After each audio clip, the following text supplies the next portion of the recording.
Hello friends, पिछले chapter में हमने देखा था कि होबिन ने हेडबट मारकर हरा दिया था जीसू जू को। और इस चैप्टर की शुरुआत भी वहीं से होती है जहां पर जीसू की हालत बुरी हो चुकी है, वो हार चुका है और अब बारी थी सेलिब्रेशन की। दोनों ही चिल्लाते हैं, स्नैपर और होबिन, यस हम दोनों जीत गए। स्नैपर होबिन से कहता है कि क्या बात है, तूने तो कमाल ही कर दिया, तुझे तो इसके लिए A++ मिलना चाहिए था। स्नैपर होबिन की तारीफ कर ही रहा होता है, इसी बीच में हम देखते हैं होबिन के मुंह पर एक जोरदार पंच आकर लगता है। सो गाइस, क्या लगता है ये किसने किया होगा? ऑफ कोर्स हायुक्सो जू ने। अपने बड़े भाई को ऐसे पिटते हुए देखकर वो कैसे नहीं आता, और वो आते ही होबिन को मारना शुरू कर देता है। इसी बीच में हमें हायुक्सो जू के बारे में बताया जाता है कि एक बॉडी बिल्डर।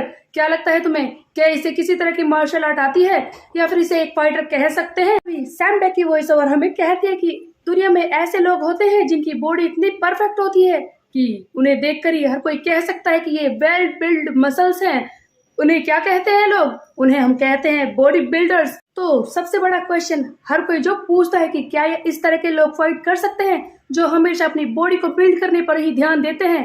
लेकिन मैं तुम्हें बता दूं कि सबसे ज्यादा स्ट्रॉन्ग और सबसे ज्यादा इम्पोर्टेंट चीज यही है कि बॉडी बिल्डिंग में जो मसल्स बनती हैं वो बहुत ही ज्यादा ताकतवर होती हैं, और फाइटिंग में सबसे ज्यादा जरूरी चीज भी वही है। तो जो भी लोग इन लोगों के बारे में ऐसा कहते हैं कि ये फाइट नहीं कर सकते, उन्हें मैं बता दूं कि इनके अंदर इतना जोर होता है, इतना दम होता है कि किसी को भी बुरी तरह से पीट सकते हैं, और इनका वेट ही इनकी सबसे बड़ी एडवांटेज होता है। सैम बेक की वॉइस ओवर के साथ हम देखते हैं कि यहाँ पर बहुत ही बुरी तरह से पीट रहा है हायुक्सो जू। होबिन को एक के बाद एक पंच मार रहा था।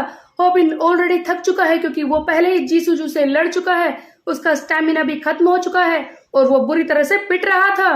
तब आगे सैम बेक कहता है कि चाहे कोई भी ऐसा आदमी हो जिसे कितनी भी मार्शल आर्ट की टेक्निक आती हो, लेकिन बॉडी बिल्डर्स के सामने एक बार तो वो झुक ही जाएगा। और कुछ ऐसी ऑर्गेनाइजेशन होती है जो वेट के हिसाब से बॉडी बिल्डर्स को लड़वाती है फाइटिंग में, और वो जानते हैं कि ये किस तरह से लोगों को पीट सकते हैं। और कोई भी एमेच्योर फाइटर अगर इनके खिलाफ खड़ा हो जाए तो ये बहुत ही अनफेयर होगा, क्योंकि इनका वेट ही इतना होता है कि किसी को भी मार सकते हैं। सो बेसिकली यहाँ पर सैम बेक समझाने की कोशिश कर रहा था, चाहे ये सिर्फ बॉडी बिल्डर ही क्यों ना हो, लेकिन फिर भी इसकी पावर को हम कम नहीं मान सकते। और होबिन बुरी तरह से पिट रहा था। तभी हम देखते हैं ये हायुक्सो जू होबिन को हाथों से उठा लेता है और उसे फेंकने की कोशिश करता है। इसी बीच में आ जाता है हवा के जोर से मांगी हवांग, जो इसे आकर गोद में पकड़ लेता है। आखिरकार मांगी के सामने ये बच्चा ही तो है। अभी मांगी होबिन से कहता है कि मुझे माफ कर दो, मैं लेट हो गया, मैं इसे पहले सही से हरा नहीं पाया, लेकिन अब तुम रुक सकते हो। तभी हम देखते हैं हायुक्सो जू कहता है कि लगता है तूने पहले सबक नहीं सीखा था, अब मैं तुझे नहीं छोड़ूंगा। तभी मांगी कहता है कि हो सकता है कि मैं आर्म रेसलिंग में अच्छा ना हूं, लेकिन अब मैं तुझे सिखाऊंगा कि ससीरियम में एस्फाल्ट मोड क्या होता है। और अब इन दोनों के बीच में लड़ाई शुरू हो जाती है, जहां पर हायुक्सो जू कहता है कि लगता है तू बकवास कर रहा है डम्बैस, मैं तुझे दिखाता हूँ, और इसे जोरदार पंच मारता है। मांगी के मुंह पर बहुत ही जोर से पंच लगता है। एक तरफ तो मांगी हवांग और हायुक्सो जू की फाइट चल रही है, और इसी बीच में हम देखते हैं सियोंग जन के दोस्त, जिसका beauty and animal related channel है, उसकी वॉइस ओवर जो कहती है कि जैसा कि हम जानते हैं कि ससीरियम एक कोरियन वर्जन ऑफ रेसलिंग होता है जो सुनने में कितना अच्छा लगता है, लेकिन ये रेसलिंग के खिलाफ खड़ा नहीं हो सकता, क्योंकि हम जानते ही हैं कि हम ना तो टैकल कर सकते हैं ना ही अपने ओपोनेंट पर स्ट्राइक कर सकते हैं, तो ये किस काम का है। लेकिन मैं इस ससीरियम को कम नहीं आंक रहा कि ये किसी काम का नहीं है, लेकिन इसके जो मूव्स हैं अगर हम उन्हें अपने ओपोनेंट के खिलाफ यूज ही नहीं कर सकते तो फिर ये किस तरह से इफेक्टिव होगा। अगर हम इसके मूव्स को फ्रीली यूज कर पाए तो हो सकता है कि कोई भी ओपोनेंट हार जाएगा। और यहीं पर परेशानी हो रही थी मांगी हवांग को, क्योंकि रियल स्पोर्ट में यहाँ पर टैकल करने की आजादी नहीं होती, ना ही किसी पर स्ट्राइक करने की। अपने सामने वाले ओपोनेंट की कपड़े वाली बेल्ट को पकड़कर उन्हें गिराना होता है, इतना ही सब कुछ होता है, इसीलिए ये थोड़ा इजी स्पोर्ट लगता है। जबकि मांगी के पास भी उतना ही वेट है, लेकिन वो फिर भी हायुक्सो जू को हरा नहीं पा रहा। तभी हायुक्सो जू इसका मजाक उड़ाने लगता है कि इस बात से फर्क नहीं पड़ता कि तू रेसलिंग कर रहा है या फिर आर्म रेसलिंग, तू बिल्कुल ही बेकार है जो मेरे खिलाफ खड़ा नहीं हो सकता। इसी बीच में हम देखते हैं मांगी हवांग फिर से खड़ा होता है और कहता है कि अपने फुट को स्ट्रेट रखो, अपने टोस को आगे निकालकर अपने हाथों को अपने फेस के सामने रखो। ये सब सुनकर हायुक्सो जू अचानक से शॉक में हो जाता है कि तू क्या बोल रहा है। तब मांगी आगे कहता है कि फेस को अपने फीस्ट से प्रोटेक्ट करो, अपनी फीस्ट को आगे बढ़ाओ और पुल करके इन्हें जोरदार पंच मारो सामने। हम देखते हैं यहाँ पर मांगी हवांग बॉक्सिंग का जैब पंच यूज कर रहा था, जिसे देखकर हाइक्सू जो भी हैरान हो जाता है।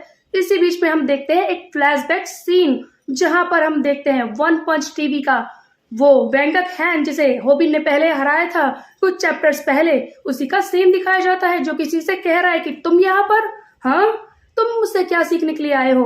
वैसे मैं पूछना चाहता हूँ तुम यहाँ पर क्या कर रहे हो? आगे वेंगक कहता है कि मुझे तो यकीन नहीं हो रहा कि हम दोनों अब भी टच में हैं। वैसे मैं बता दूं कि मैं एक प्रोडक्शन कंपनी में कैमरामैन का काम कर रहा हूँ, और बात करें जो तुम मुझसे सीखना चाहते हो तो तैयार हो जाओ। फिर ये अपने जैब पंच वाला पोज एक्सप्लेन करने लगता है कि अपने फीस्ट को अपने सामने रखो, अपने हाथों को ज्यादा भी मत दबाना, ऐसे दिखाओ कि तुमने एक अंडे को दबा रखा है और फिर इसे पूरी तरह से खींचकर सामने एक जैब पंच थ्रो करो। फिर बीच में अचानक से वेंकट कहता है कि तुम्हें ये अनफेयर नहीं लगता?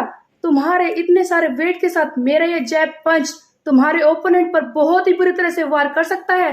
तुम्हें क्या लगता है कोई भी तुम्हारे सामने खड़ा हो पाएगा? मांगी स्टोरी फिर से प्रेजेंट में आ जाती है, जहाँ पर वेंकट की वॉइस ओवर अभी कह रही है कि एक ससीरियम फाइटर जिसका वेट है 333 पाउंड्स और इसकी हाइट भी इतनी लंबी है, उसके बाद भी मेरा ये जैब पंच वो सामने वाले ओपोनेंट पर थ्रो कर रहा है।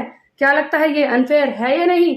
हम देखते हैं मांगी हवांग ने जो जैब पंच सीखा था उसे यूज करके हायुक्सू जू को बहुत ही बुरी तरह से पीटने लगता है।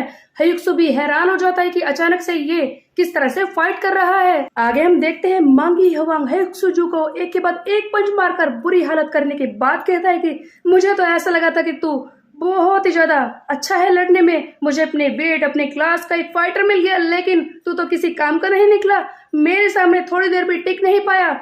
ऐसा लगता है कि तेरे मसल्स बस दिखाने के लिए हैं, तू मेरे सामने टिक नहीं सकता।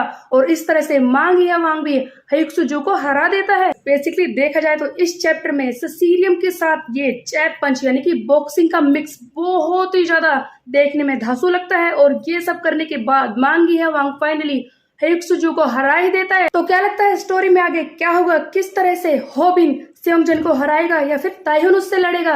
ये तो देखने वाली बात होगी। सो गाइस, आगे जो भी होगा let's find out in next chapter. तब तक के लिए मेरे चैनल को सब्सक्राइब कर ले, बेल के आइकन को कर दे प्रेस।